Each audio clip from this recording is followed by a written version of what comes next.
Hello students, how are you all? I hope you all are fine and safe at your home. Today I am going to discuss formal and informal communication in this video. Yesterday in my video I have discussed the two elements of direction, that is communication as well as leadership. So few points of communication have been left in that. So in today's video I am going to cover it up. So the thing is formal and informal communication. Now what is formal communication is? Formal communication is that type of communication which flows in the organization in the hierarchical level. Okay, if the communication is taking place between a superior and a subordinate and a superior, or among same cadre employees, same cadre means same level employees or managers, then that is formal communication. Okay, the communication can be oral or written, but generally recorded and filed in the office. Okay, formal communication can be vertical. Vertical means it can move from top to bottom or bottom to top, or it can be horizontal as well, from this same departmental to another department, we can say. Vertical communication flows vertically through formal channels. If communication is flowing upward communication, it means from bottom to top, that is from subordinate to top level. If it is downward communication, it means that from top to bottom, it means from superior to subordinate. Okay, for example of, if I'll give you upward communication, upward में क्या होता है? If anyone want a leave, तो worker lower level को बताता है, lower, middle, top को. Okay, submission of progress report अगर करनी है तो वो भी क्या होगी? लोअर लेवल मिडिल लेवल को करेगा report submit, middle level to top level को. सिमिलरली अगर हम डाउनवर्ड की बात करें तो notice top level middle level को नोटिस देगा, मिडिल लेवल लोअर को, लोअर अपने वर्कर्स को नोटिस देंगे. Similarly meeting, top level middle level की मीटिंग लेगा, मिडिल लेवल इनको इन्फॉर्म करेगा, लोअर लेवल को, लोअर लेवल वर्कर्स को. So it is like that upward communication और डाउनवर्ड कम्युनिकेशन वर्टिकल में. ओके, और हॉरिजॉन्टल का मतलब है कि production manager is contacting. Horizontal is like this. It means one manager, suppose this is production manager is contacting marketing manager, so this is horizontal. Okay, so pattern through which communication flows within the organization is generally indicated through different communication network. अलग अलग तरीके से formal communication जो है एक organization में हो सकता है. Some of the popular communication are these: chain communication, you can see from top to bottom or bottom to top. This is a wheel communication, from this to this or this to this. Circular communication इधर this way, कहीं से भी start हो सकता है, ऐसे भी हो सकता है, यहाँ से भी हो सकता है, यहाँ से कहीं से भी. Okay, then free flow, it means if it is moving like this तो ऐसे हो सकता है किसी भी तरह से. Free flow means anyone can talk to anyone. Okay, but hierarchical level पर सी क्या है, दिस इज टॉप लेवल, तो वो क्या करे, यहाँ पर बात कर सकता है, वो डायरेक्टली यहाँ पर भी बात कर सकता है, डायरेक्टली यहाँ पर भी बात सकता है. If this is top level management, so top level management can directly talk to middle level management. Similarly, top level management can talk to lower level management as well. Okay, middle level management can talk to lower level management. वो किसी में भी जा सकता है, किसी भी worker से बात कर सकता है. Okay, similarly middle level can talk to top level as well. ठीक है, लोअर लेवल की अगर हम बात करें, लोअर लेवल मिडिल लेवल से भी बात कर सकता है और lower level directly top level से भी बात कर सकता है. This is free flow but hierarchical है. Okay, next is inverted V. Okay, it means top level to lower level, lower level to middle level. Okay, top level to lower level, lower level to middle level and top level to middle level. यानी top level दोनों level से, top level middle level से भी बात कर सकता है directly, top level lower level से भी बात कर सकता है directly. Okay, similarly middle level top level से बात कर सकता है और lower level से भी बात कर सकता है. This is inverted V. Okay, single chain, if we look here, then what is it basically? See, I told you that there is a network between the supervisor and the subordinate in the hierarchical order. Okay, so the very first figure which we saw previously, अभी हमने जो देखी, that from top to bottom if one is moving, then that is single chain. Okay, top to bottom or bottom to up, that is single chain. Wheel network we have seen, yes, that there is all subordinates are there and one superior is there to communicate. There is one superior और उसके चारों तरफ क्या होता है, that there are subordinates. So this superior talks to everyone, communicates with everyone. Circular, in a circular network, communication moves in a circle, okay, from one person to another person. We can say in this way, or from here, or from here. Yes. Free flow, we've seen this as well. I've told you already that each person can communicate with others freely. हर कोई हर किसी से बात कर सकता है. Inverted V, in this a subordinate is allowed to communicate with his immediate superior as well as his superior. ये अब middle level से भी बात कर सकता है और ये टॉप लेवल से भी बात कर सकता है. Okay, if this is middle level and this is top level, so this lower level can talk to his superior and superior से भी बात की जा सकती है. So this is like formal communication. Informal communication is when basically there is no chain, there is no hierarchy. Okay, it is generally referred to as grapevine. ये generally क्या कहलाता है? grapevine. grapevine क्या होता है? अंगूर की बेल हम कहेंगे, है ना, because it spreads throughout the organization with its branches going out in all directions. कहीं पर भी किसी भी तरह से ये communicate कर सकते हैं. Okay, workers chit chatting in a canteen हम कहें, then also it is informal communication. Workers are chatting about the behavior of the superior, spreading of rumors among employees, है ना.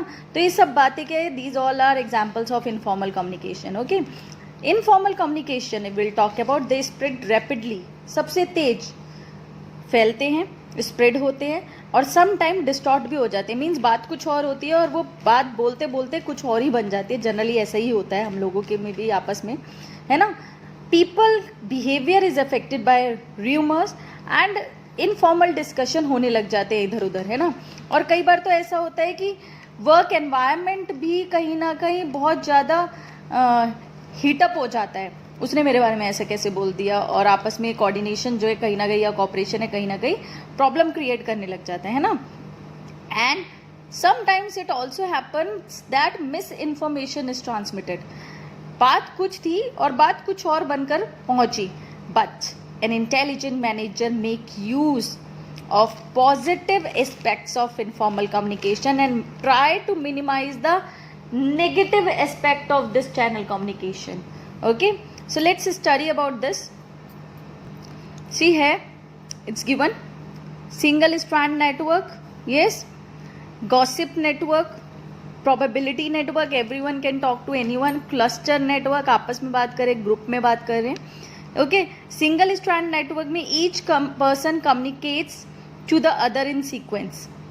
In gossip network, each person communicate with all on non-selective basis. Non-selective means सबसे हर कोई बात कर सकता है. In probability network, the individual communicates randomly with other individual. और randomly बात करता है, जिससे मन चाहता है बात करता है. Cluster network में individual communicate with only those people he trust. Cluster का एक ग्रुप है, ग्रुप में भी वो सिर्फ अपने अच्छे, जिन पर वो ट्रस्ट करता है, सिर्फ उन लोगों से बात करता है. Okay, so we can say that these are the grapevine communication networks, and out of these networks, cluster is the most popular in organizations. Okay, now what are the barriers to communication? We know, of course, communication properly होता नहीं है, communication information जो है misinformation बन जाती है. So what are the barriers to communication? Basically जब communication several problem face करता है communicate करने में, okay, then that is barriers to communication. Yes, it is important for a manager to identify these type of barriers and should take measures to overcome them. What are the barriers? We are going to study one by one. First one is semantic barrier. सबसे पहले हम बात करते हैं semantic. Semantic is language. Okay, it is a branch of linguistics dealing with the meaning of words and sentences. जब बात करने का तरीका words या sentences को सामने वाला गलत लेकर जाता है, जब भाषा को गलत समझता है, okay, then that is semantic barrier. This is basically concerned with the problems and obstructions in the process of encoding and decoding. जब encoding की प्रॉब्लम या डिकोडिंग की प्रॉब्लम आती है, ओके, जब मैसेज को वर्ड्स या इंप्रेशन में कम्युनिकेट करना प्रॉब्लम हो जाता है, then that is known as semantic barrier. Basically it is related to language problem. First one is badly expressed message. अब क्या क्या हो सकते हैं semantic barrier? Badly expressed message. Sometimes ऐसा होता है कि मैनेजर अपने सबॉर्डिनेट्स को कोई मीनिंग कन्वे करना चाह रहा है, बट वो इतनी बैडली एक्सप्रेस करता है कि उसकी एडिक्वेसी, उस मैसेज की एडिक्वेसी या उस मैसेज की इंपॉर्टेंस उन्हें कम्युनिकेट नहीं हो पाती है. फॉर एग्जाम्पल, कोई बहुत इंपॉर्टेंट बात बतानी है एम्प्लॉयज़ को, बट वो बहुत आकर नॉर्मली से बिहेव करके चला जाता है और बहुत एक शांत तरीके से, ओके शांत तरीका इज गुड, बट एक नॉर्मली आकर बात बताकर चला जाता है. देन दैट इज व्हाट कि उस बात की इंपॉर्टेंस को नहीं समझा. इनफैक्ट क्या होना चाहिए, manager should tell the employees that this is a very important topic and I'm here because I want to discuss something very important in this regard. So it's like language barrier, linguistic barrier कि उसने expression ही, उसका way of communication ही इतना badly expressed था कि message की importance नहीं पहुंच पाई. Okay, next is symbols with different meanings. We all know that a word may have several meanings. Receiver जो है किसी एक word को perceive अलग अलग तरीके से कर सकता है. Okay, फॉर एग्जाम्पल अगर हम बात करें वर्ड वैल्यू की, तो वैल्यू को हम अलग अलग तरह से यूज कर सकते हैं. What is the value of this ring, I value of friendship, what is the value of learning computer skills. So in these 3 statements the meaning of value is different. So similarly what happens when communicator wants to communicate something, और वो क्या करता है, कुछ ऐसे words या कुछ ऐसे सिंबल यूज करता है जिसके डिफरेंट मीनिंग्स है. वो बोलना तो कुछ और चाह रहा है, but the perceiver, the listener is getting something else. Then this is also a barrier to communication. Next is faulty translation. Sometimes communication is drafted in originally language, for example English, but they have to be translated into another language जो worker समझ सके, for example Hindi. If translator is not proficient, तो क्या हो जाएगा, गलत communication हो जाएगा. So translation is like language problem आ जाना.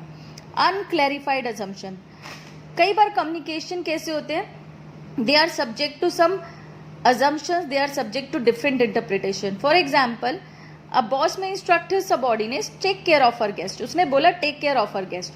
बॉस की कहने का मतलब था कि subordinate should take care of transport, food, accommodation of the guest until and unless that particular guest leaves the place. But the subordinate may interpret that guest should be taken to hotel with care. है ना, तो दोनों बातों में difference हुआ. उसने बोला take care of हर गेस्ट, इसका मतलब हर चीज की, लेकिन उसने सोचा कि उसको होटल तक आराम से पहुंचा दो. एक्चुअली इसमें क्या हुआ, गेस्ट ने सफर किया. So these are like unclarified assumption.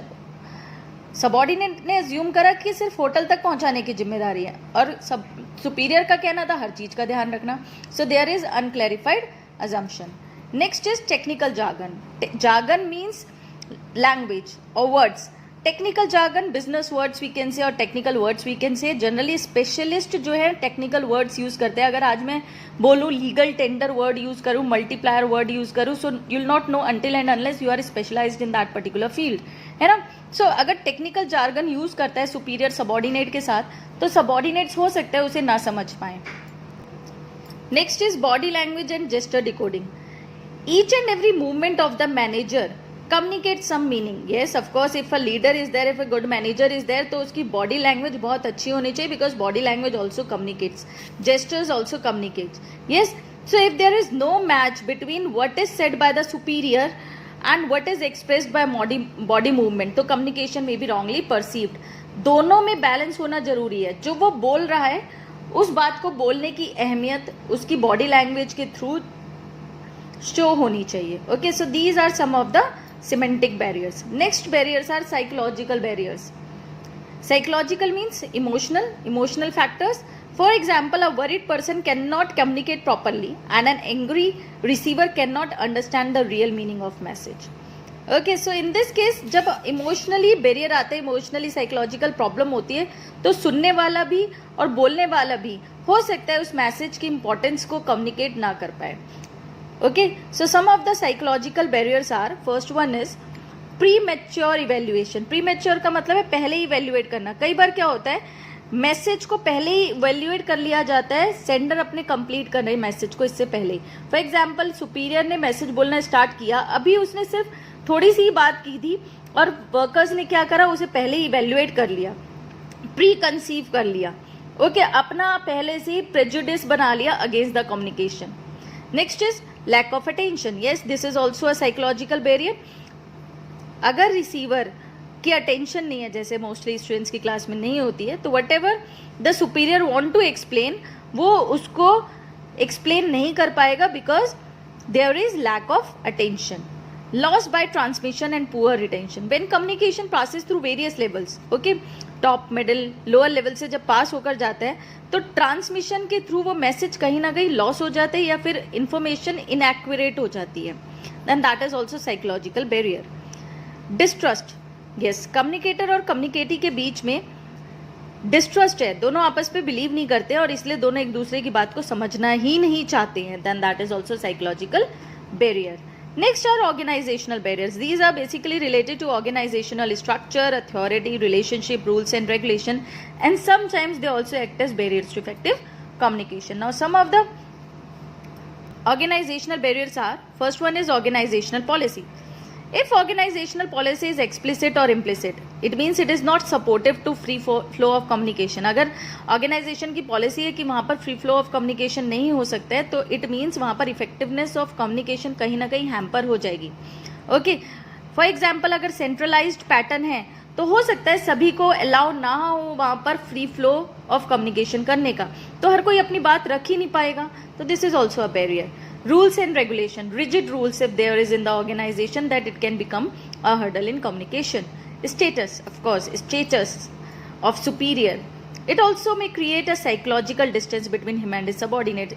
Superior सोच सकता है, why should I communicate with my subordinate? This is my means my status symbol. Okay, so status conscious men also, or manager may also not allow his subordinate to express their feelings freely. मैं क्यों सुनूं तुम्हारी? I know I am best. I know my decision is right. Yes. Next is complexity in organization structure. If organization structure is very complex, it means there are number of managerial levels. Then communication gets delayed and distorted as number of filtering points are more. इसको भी बताना, इसको भी बताना, इसको बताना, इसको बताना, करते करते क्या हो जाएगा, बहुत ज़्यादा कॉम्प्लेक्सिटी हो जाएगी और कम्युनिकेशन डिले हो सकता है. Organisational facilities. If facilities for communication are not smooth, are not clear, then also the communication can be hampered. Facilities like frequent meeting, suggestion box, complain box, social and cultural gathering, transparency and operation, अगर ये सब होता रहेगा then there will be smooth communication. ये सब एक तरह facility का काम करते हैं कम्युनिकेशन के लिए, कम्युनिकेट करते हैं लोग इनके थ्रू. तो इट मीन्स कि ऑर्गेनाइजेशनल फैसिलिटीज नहीं होंगी, then also it can become a barrier. Okay, next is personal barrier. Personal barrier means both sender and receiver they are not interested in effective communication. For example, fear of challenge to authority.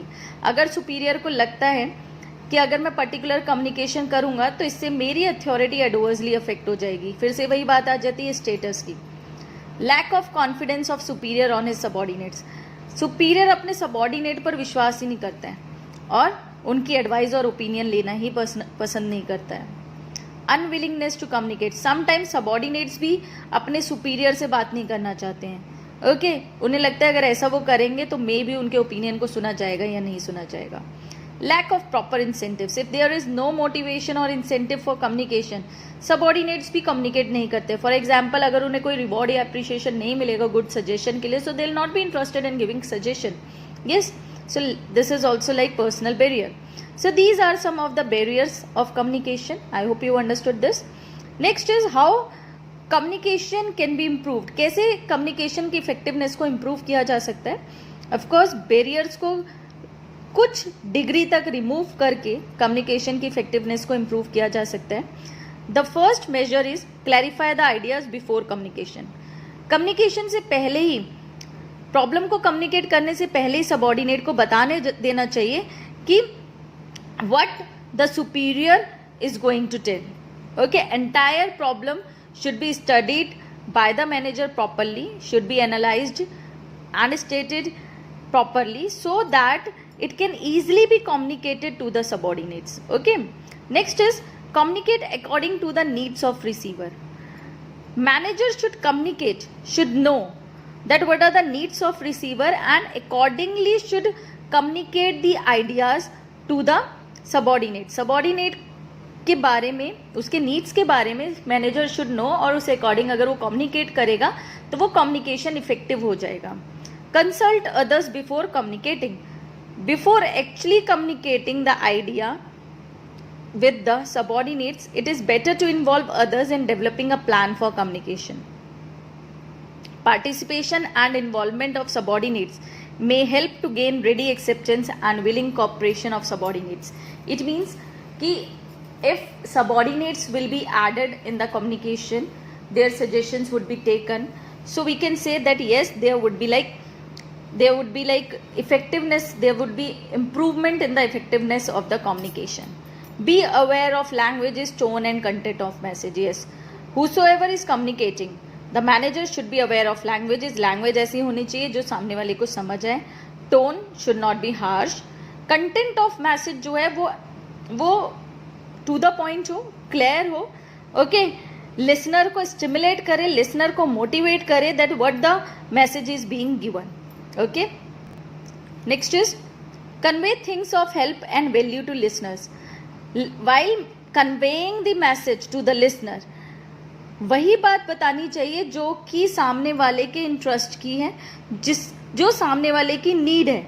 If the message directly और indirectly correlate with the needs of the subordinate, तो उसका जो communication की जो effectiveness है, communication की जो importance है, वो इंक्रीज हो जाएगी. Ensure proper feedback. Communicator must be ensure that the communicator should take proper feedback from the subordinate. Manager should take proper feedback from the subordinates. Okay.